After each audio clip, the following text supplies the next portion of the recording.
ഒരുപാട് പേര് പറയാൻ പഠിക്കുന്ന ഒരു കാര്യമാണ് റെഡ്യൂസ്ഡ് ബ്രസ്റ്റ് സൈസ് കൊണ്ട് ഉണ്ടാവുന്ന പ്രശ്നങ്ങൾ. അവർ ചിലപ്പോൾ ജനറ്റിക് ആയിട്ട് അവരുടെ ഫാമിലി ട്രേറ്റ് കൊണ്ട് അവരുടെ ബോഡി ടൈപ്പ് കൊണ്ട് അങ്ങനെ ആവാം.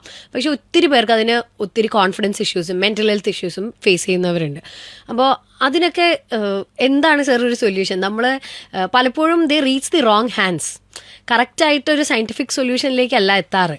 മിക്ക ലേഡീസും when they come to my OPD or whenever they're like mentally very depressed at that point, like and what could be done, and by that time അവർ ചെയ്തിട്ടുണ്ടാവുന്ന അല്ലെങ്കിൽ പോയിട്ടുണ്ടാവുന്ന വഴികൾ അല്ലെങ്കിൽ എത്തിപ്പെടാൻ ശ്രമിച്ചിട്ടുണ്ടായിരുന്ന ഓയിൻമെൻറ്റുകൾ, എണ്ണകൾ, ഫേസ്ബുക്കിൽ നിന്ന് കിട്ടുന്ന എണ്ണകൾ, പിന്നെ സംടൈംസ് ജിമ്മിൽ നിന്നുള്ള പേഴ്സണൽ ട്രെയിനർ കുത്തിവെച്ച ഇഞ്ചക്ഷനുകൾ, അങ്ങനെ പല കാര്യങ്ങളും like sometimes they inject oil even. അപ്പോൾ ഇത് എന്താ ഇഞ്ചെക്ട് ചെയ്തതെന്ന് പോലും പലർക്കും അറിയുന്നില്ല. And it's not some random thing, this happens very commonly.